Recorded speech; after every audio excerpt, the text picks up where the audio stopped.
সুপ্রিয় দর্শক, আসসালামু আলাইকুম। সবাইকে স্বাগত জানাচ্ছি আজকের গুরুত্বপূর্ণ সংবাদে। প্রথমেই জানিয়ে দিচ্ছি সংবাদ শিরোনাম, পরে বিস্তারিত।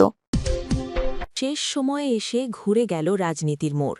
তারেক রহমান দেশে এলেই গ্রেপ্তার করা হবে ঘোষণা সেনাপ্রধানের।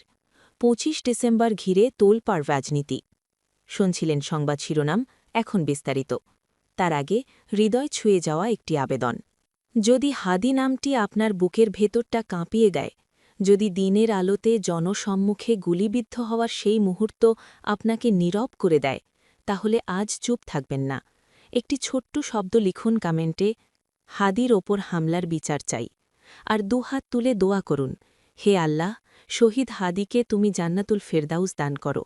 তার শোকাহত পরিবারকে দাও অসীম ধৈর্য। ভাঙা হৃদয়গুলোকে শক্ত করে ধরার তৌফিক দাও।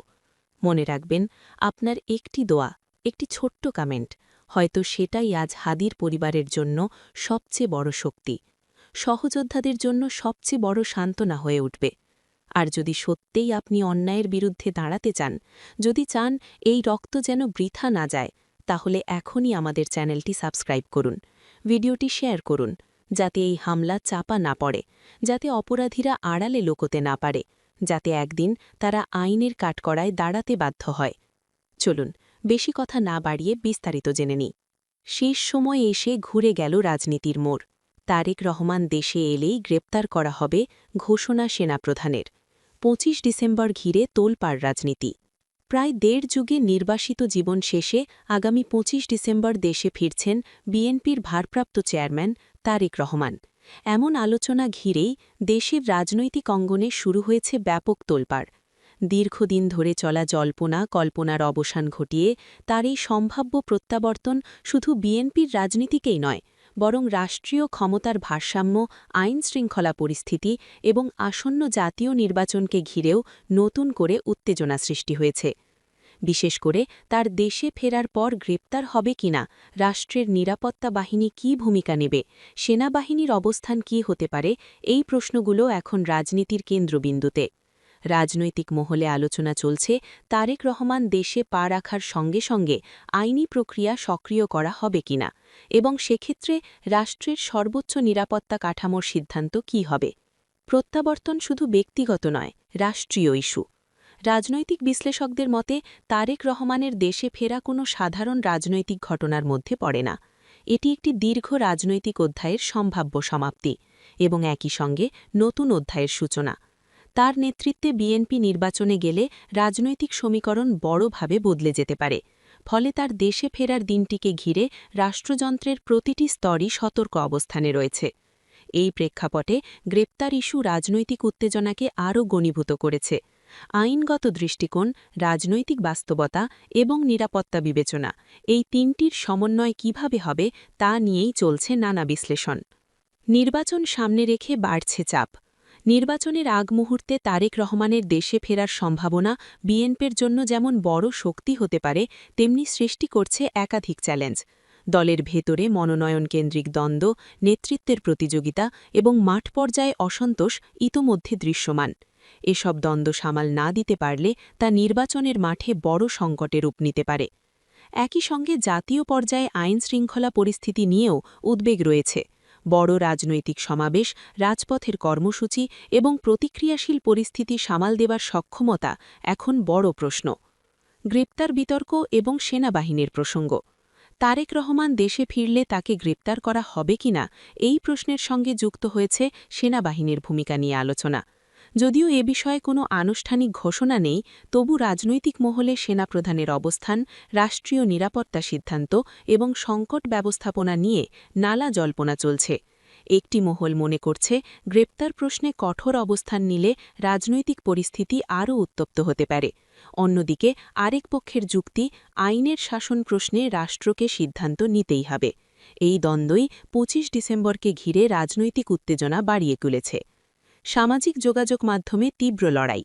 তারেক রহমানের প্রত্যাবর্তন ঘিরে সামাজিক যোগাযোগ মাধ্যমে ইতোমধ্যে তৎপরতা বেড়েছে। বিভ্রান্তিকর তথ্য, অপপ্রচার এবং পরিকল্পিত গুজব ছড়ানোর অভিযোগ উঠছে বিভিন্ন দিক থেকে। রাজনৈতিক বিশ্লেষকদের মতে দেশে ফেরার পর এই ডিজিটাল লড়াই আরও তীব্র হতে পারে। এই পরিস্থিতিতে মাঠের রাজনীতির পাশাপাশি অনলাইন পরিসরও একটি বড় যুদ্ধক্ষেত্রে পরিণত হয়েছে। জনমত গঠনে সামাজিক মাধ্যমের ভূমিকা বিবেচনায় রেখে সব পক্ষই নিজেদের অবস্থান শক্ত করতে সক্রিয়। ক্ষমতায় গেলে চ্যালেঞ্জ বহুগুণ। বিশ্লেষকদের মতে বিএনপি যদি নির্বাচনে জয়ী হয়ে সরকার গঠন করে তবে চ্যালেঞ্জের মাত্রা আরও বেড়ে যাবে। দীর্ঘদিন ধরে দুর্বল হয়ে পড়া রাষ্ট্রীয় প্রতিষ্ঠানগুলো পুনর্গঠন, প্রশাসনিক শৃঙ্খলা ফিরিয়ে আনা এবং আইনের শাসন কার্যকর করা হবে সবচেয়ে কঠিন কাজগুলোর একটি। গণমাধ্যমের স্বাধীনতা, মত প্রকাশের অধিকার এবং নাগরিকদের মৌলিক অধিকার পুনঃপ্রতিষ্ঠার প্রশ্নেও সরকারকে কঠিন বাস্তবতার মুখোমুখি হতে হবে। দলের ভেতরের সমীকরণ এবং নেতৃত্বের পরীক্ষা। তারেক রহমানের দেশে ফেরার পর বিএনপির অভ্যন্তরীণ রাজনীতিতে নতুন সমীকরণ তৈরি হতে পারে।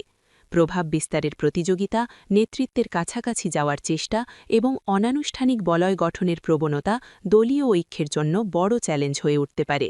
এই পর্যায়ে দলের শীর্ষ নেতৃত্বের জন্য সবচেয়ে গুরুত্বপূর্ণ হবে স্বচ্ছ সিদ্ধান্ত গ্রহণ এবং তৃণমূল থেকে কেন্দ্র পর্যন্ত শৃঙ্খলা বজায় রাখা। রাজপথে নামলে কি বদলাবে? দীর্ঘ ১৭ বছর ধরে বিএনপির নেতাকর্মীরা তারেক রহমানকে মূলত ভার্চুয়াল উপস্থিতিতেই দেখেছেন।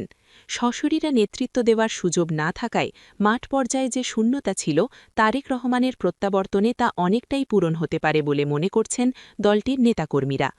রাজনৈতিক গবেষণায় দেখা যায় ডাইরেক্ট নেতৃত্ব কর্মীদের মনোবল বাড়ায় এবং নির্বাচনী প্রচারণায় গতি আনে।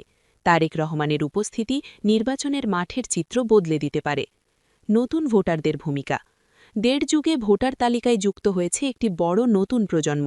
এই ভোটারদের বড় অংশ তারেক রহমানকে সরাসরি দেখেনি।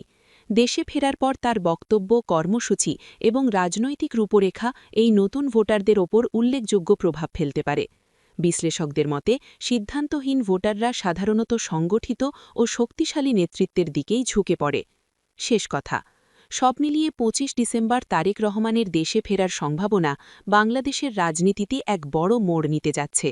গ্রেপ্তার বিতর্ক, সেনাবাহিনীর ভূমিকা নিয়ে আলোচনা, নির্বাচন, দলীয় ঐক্য, নিরাপত্তা এবং ডিজিটাল অপপ্রচার সবকিছু মিলিয়ে পরিস্থিতি অত্যন্ত সংবেদনশীল। ২৫ ডিসেম্বর তাই শুধু একটি তারিখ নয়, এটি বাংলাদেশের রাজনৈতিক ভবিষ্যৎ কোন পথে যাবে তার একটি বড় পরীক্ষার দিন হিসাবেই দেখা হচ্ছে।